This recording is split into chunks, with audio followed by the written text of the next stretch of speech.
Magandang araw! Kumusta kayo? Day 2 na nga ito pagkatapos ng immunization ni Bunso. At may dinaramdam pa nga siya. Hindi nga maganda ang kanyang pakiramdam at may sinat nga siya. Slight fever nga lang naman pero pinainom ko pa rin siya ng paracetamol. Dahil hindi nga siya komportable at laging naiyak. Namamaga pa kasi yung part na inenjikan. Naaawa nga ako kasi panay iyak niya kapag nasasagi yun. Nahirapan nga ako painumin siya dyan kasi wala talaga siya sa mood. Matagal ko nga siya napatulog dyan, mga nasa 1 hour siguro. Nakatulog nga siya habang nakadapa kaya ayan binaliktad ko kasi alam naman natin na bawal talaga yun. Pinagbabawal talaga sa mga baby ang nakatulog na nakadapa. Anyway, sa pananghalian namin, igulay ang niluto ni mama.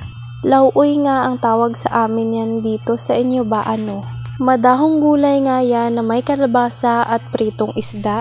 Ako lang ba na kapag hindi ako nakainom nito, talagang uhaw na uhaw ako. Parang may kulang ba, ganun. Sa hapunan naman namin, iyan ang niluto ko. Hulaan nyo, charis. Adobong pusit nga ang lulutuin ko dyan kaya hiniwa-hiwa ko na ng maliliit.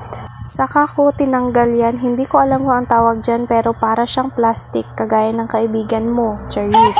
Nang nalinisan ko na nga, iinuna ko itong aromatic na sibuyas at bawang.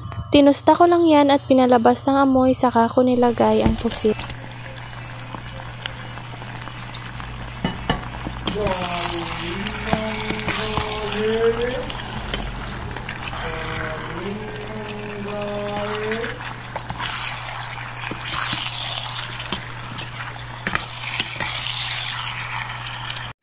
Saka ko nilagyan ng pampalasa na paminta at saka magic sarap para masarap talaga ba. Pagkatapos ay nilagyan ko naman ng konting soy sauce. Yan na nga lang ang nilagay ko instead na sa asin. Hinalo-halo ko na nga lang yan ng mabuti para naman magkalasa lahat. Hindi ko na pala nilagyan ng tubig kasi kusang magtutubig yan. Saka ko tinakluban para naman lumambot. O diba, sabi ko naman sa inyo, kusang magtutubig yan. Panay nga ang halo-halo ko dyan, ewan ko ba. Anyway, nilagyan ko pala ng konting suka. Hindi ko na nga hinalo at tinakluban ko na muna. Mga 3 minutes, inilagay ko na nga itong siling haba.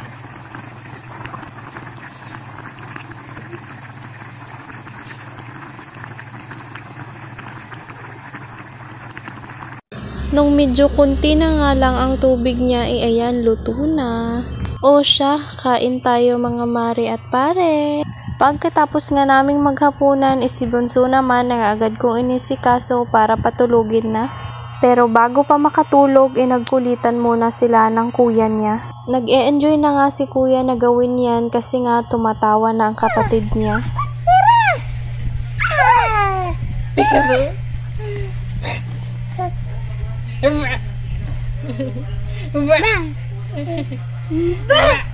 sorry. Love you. Love kuya, love. Love kuya. Oh.